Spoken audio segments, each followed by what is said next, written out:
আমি আসছিলাম আপনাদের সহযোগিতা চাওয়ার জন্য। আমার একটা ভালো একটা পাত্র দরকার। কারো সাহায্য নেবেন না বিয়ে করবেন? না, আমি বিয়ে বসবো। বিয়ে করবেন, জানি ভালো মনের একজন মানুষ হয়। একজন আপনাকে ছেড়ে চলে গেছে, সেই জন্য আপনাকে ছেড়ে চলে না যায় জি, সারা জীবন, সেমন একটা বিশ্বাসী লোক আমি চাই। যে আপনাকে ভালোবেসে আগলে রাখবে। জি আপু, ধরেন সে যদি দেখতে একটু খারাপ হয় বা একটু বয়স বেশি থাকে, আপনার কোনো সমস্যা আছে? না না, তাতে আমার কোনো সমস্যা নেই। সে আমাকে দেখবে তাতে সেটাই বেশি। বেশি।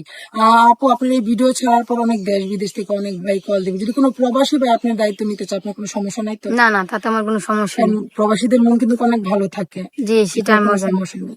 তো আপনি চাচ্ছেন সে যেমনই হোক যেন আপনাকে সারা জীবন আগলে রাখে, ভালোবাসে, জি সেটাই চাচ্ছেন। জি। তো বোন, আপনার জন্য দোয়া রইলো। আমরা চেষ্টা করবো যে আমাদের মাধ্যমে আল্লাহ আপনার কপালে কিছু লেখে কিনা।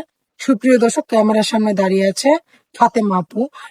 ওনার হাজবেন্ড ওনাকে ছেড়ে চলে গেছে। উনি এরকম একজন মানুষ চায় যে নাকি ওনাকে সারা জীবন আগলে রাখবে। সে দেখতে যেমনই হোক, কোনো ম্যাটার করে না। তো আপুর সাথে কেউ যদি যোগাযোগ করতে চান, স্ক্রিনে একটি নাম্বার দেওয়া আছে। এই নাম্বার ইমো হোয়াটসঅ্যাপ দুটাই আছে। আপুর একটা স্ক্রিনশট মেরে পাঠিয়ে দেবেন, আমরা আপুর সাথে যোগাযোগ করে দেওয়ার চেষ্টা করব। কেউ অযথা অডিও কল ভিডিও কল দিয়ে বিরক্ত করবে না, তাহলে আমরা ব্লক করতে বাধ্য হব। এটা চ্যানেল কর্তৃপক্ষের নাম্বার, আমি বলছি এটা ফাতেমা আপুর নাম্বার না। কেউ বিরক্ত করবেন না।